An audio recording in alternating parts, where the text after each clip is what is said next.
I speak 7 languages. And as soon as people find out about that, what I'm most often asked, other than for my phone number, is how did you do it? How did you go about learning all these different languages? Well, today I'm going to share with you some answers.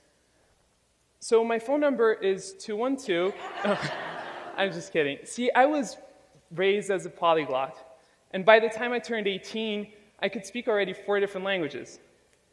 And then, for the subsequent 3 years, I learned 3 additional languages. And it's about those 3 years that I want to talk about. Because my language acquisition process was very different from that of my peers. In that it was never this stressful, strenuous, difficult, seemingly impossible task, but rather something enjoyable, fun, exciting. I loved it, every single moment of it. And I want to share with you what was it that made it so special? See, I did have a head start in that I did have these 4 languages that I spoke ahead of time. But there were also these 5 techniques, 5 skills, if you will, that I used that made the language learning process so much easier. And it's about those 5 techniques that I want to talk about. So, let's dig right in. And for the first one, the first thing that we've got to do is to take a very deep breath. And relax. And the reason for this is because our entire lives, we're taught how to do things right. From the moment we're born, we're taught what things we should do, what things we shouldn't do, and how to do things properly. Well, when it comes to language learning, the golden rule of language learning, the most important thing is to get things wrong, to make mistakes. And that is the first rule. Let me explain to you why. See, when we know languages, we know a whole collection of sounds and a whole collection of structures, which combined make what I like to call, and for the purpose of this presentation, our language database. And our language database will contain all the sounds and structures that we know. However, there's a whole family of sounds and structures that are beyond our database. And for us to be able to embark on those and to be able to explore those, there's nothing within our database, nothing within our knowledge that will tell us when we're getting these structures right. Nothing to tell us when that sound is precise. Let's say we're going to explore this one specific sound. There is nothing in our database. When we're saying it, we could say it perfectly, but in our minds, it will sound like a mistake. So you know that queasy feeling that we feel, that insecure thing when we feel like we're doing something wrong? That is the trigger that you need to look for. Because that is a signal that tells you that you're going beyond your database and that you're allowing yourself to explore the realm of a new language. Let me show you how this works in practice. So let's say we're going to go and learn the word door in Spanish. So the word door in Spanish is puerta. So for puerta, we've got a few sounds that exist in English. So the pu, e, and the ta. However, when it comes to the r, that sound is not in our database. The rrr, the rolled r, does not exist in the English sound database. And it's a little bit on the outside. So if we allowed ourselves to bridge through our database and to really break through and to make the mistake, we could make sounds like the rrr. But instead, what sometimes happens is that we get the closest relative of it that is within the database, and that is the r sound. And that r sound makes something that sounds like puerta, which doesn't mean a thing in Spanish. It actually doesn't sound too charming, and it doesn't tell you too much. So for the first technique, allow yourself to make that mistake so that sounds like puerta can come out. And now let's go to the second one. For the second one, I'm going to need some of your collaboration. We are going to read these 4 beautiful words, and on the count of 3. So let's start with the first one. On the count of 3. 1, 2, 3. Mao. Perfect. The second one. 1, 2, 3. Perfect. Third one. 1, 2, 3. Perfect. And the third one, the fourth one. 1, 2, 3. Let me show you what happened when we did this. We get these 4 words, and we put them through a sort of American English filter, and we get something that looks kind of like this. And I'll tell you the results of that. So for the first one, mão, which means hand in Portuguese, we put it through the filter, we get mau. For the second one, we get coco, which is coconut in Portuguese, or cocô, which means poop. We put it through the filter and we get a warm cup of cocoa. And for the fourth one, we have huo, which means fire in Chinese. And we get, if you're feeling really creative, maybe a dude doing karate.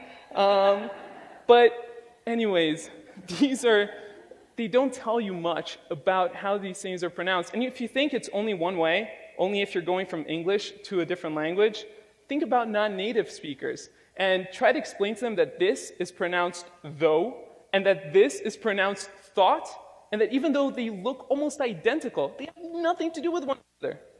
Or try to explain to them that this is enough and that this is just simply wrong. See, there is nothing useful about using that foreign alphabet when you're trying to learn the language. Why? Because it will give you wrong signals. So what is the second technique? Scrap it. Scrap the foreign alphabet. Let me give you an alternative of how you can go about this. This is a Brazilian currency, and it's spelled like this. So on the count of 3, can we all say the name of this currency? 1, 2, 3. Yeah. We have some people who know the spelling. Yeah, real for the most part. And as useful as this might seem, it doesn't tell you a single thing. And when you're speaking Portuguese, real means nothing. Let me give you an alternative. See, in Portuguese, the way that you say real is real. So let me teach you how to say it. So on the count of 3, let's say he. So it's he, but without the e sound. So 1, 2, 3, he. Perfect. And now let's say ow. It's like ouch, but without the ch sound. So it's ow. 1, 2, 3. Perfect. So he. Ow. He. Ow. He. Ow. Real. Real. Perfect. Now you all sound like passionate Brazilian capitalists. And so why would we go and use something that looks like this, that looks real, when instead you can use something that looks like this and gives you so much more information about how to say something in a foreign language? And that puts us in a really good spot, because at this point, we allowed ourselves to break through our database and to make mistakes, to go into that uncharted territory of a new language. And then we figured out how to take notation in a way that the information is actually meaningful. But then how can we test it? And that's where technique number 3 comes in. Technique number 3 is about finding a stickler. So finding someone who's detail-oriented and who won't let you get away with the mistakes. And more than finding someone who's really that person, the guru for the language, it's more about establishing the right sort of relationship. Relationship with someone where they will correct you. They'll feel comfortable correcting you and making sure that you're getting to that spot you wanted in the language. But at the same time, someone who will encourage you to get things wrong and to make those mistakes in the first place. And sticklers could be your teacher, it could be your tutor, it could be a friend, it could be someone on Skype or Craigslist. It doesn't matter. You can find sticklers all over the place, and with technology, it becomes a lot easier to find them. And then it's time to practice. And for practicing, we've got the 4th technique. See, I always thought I had this thing that was a little bit of a Sid craziness that I did, and then I realized how useful it was. I always did what I like to call shower conversations.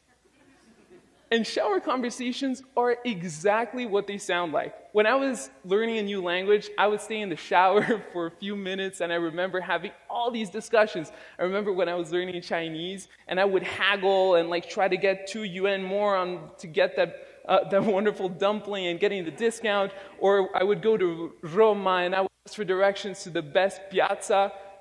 It was amazing. And the beautiful thing about a shower conversation is that it allows you to find wherever you have a gap in your knowledge, because you're having the conversation on both ends. For example, it's easy to ask for directions. How about receiving them? Or even better, giving directions? Well, the shower conversation forces you to have both sides of the conversation. And you don't need to have them in the shower. The wonderful thing about them as well is that you can have them anywhere. So you can have them in the shower, in your apartment, walking down the streets, in the subway.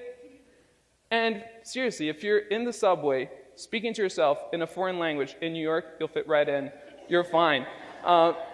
And it's great because you don't depend on anything or anyone to get your practice. And I did this for years, and later on I found out that professional athletes do it too. Michael Phelps is known to visualize every single one of his races several times over before jumping in the water.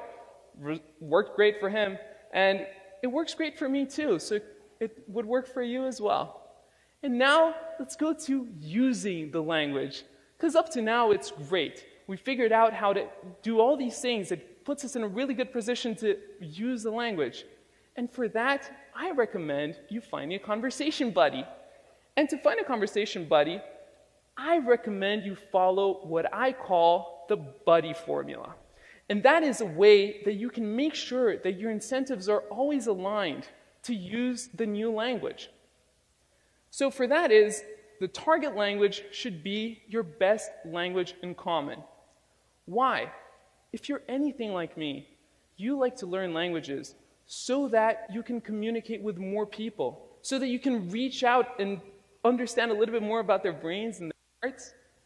And so if we try to talk to someone in a foreign language that both of us don't do really well when we could be speaking English or whatever language you're more comfortable with as a pair, odds are that you're going to revert to that language that is easier.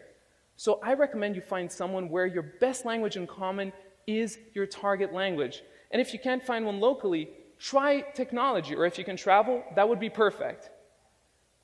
There's a problem with that, and I realize it, because it's difficult to find someone that fits that profile exactly. Well, I've got good news. And I found that out when I was at work, and one of my colleagues, he's a linguist too, he speaks a ton of languages, and our best language in common was definitely English. Our second best language in common, definitely French. But we always spoke in German to each other in the office. Why was that? It was because there were people in the office who spoke English. There were people in the office who spoke French. But we could talk about Friday and Saturday night in German, and nobody had any idea what we were talking about. So it can also be your best secret language in common. And it becomes such a convenient tool. You can have that with your friends, and you get a sense of privacy in public. No matter where you are, you can have a private conversation. So let's recap. With the first technique, we allow ourselves to break through the barrier of language and to explore the uncharted territory of sounds and structures outside our database. Then with the second one, we learn how to take notes and how to make sure that we can take notes in a way that we can replicate those sounds and structures later. Then we can check the mistakes by finding a stickler. Fourth, practice. Have your shower conversations wherever you want to be. And then follow the buddy formula, and you can find someone to practice your language with. And after that, arriviamo a un posto veramente bello, wo Fremdsprachen lernen nicht mehr etwas langweilig, schwierig und stressig ist, pero un mundo de posibilidades, donde tenemos la oportunidad de explorar de nouvelles cultures e toutes les différentes manières de vivre. E o mais gratificante é que com isso aprendemos mais sobre nós mesmos. Prosto paron, vorina kujete sanelinikashe sas, ala, den simeni, otiden vorite natamatete. 千里之行，始于足下。没问题，因为现在你们都可以走。Thank you.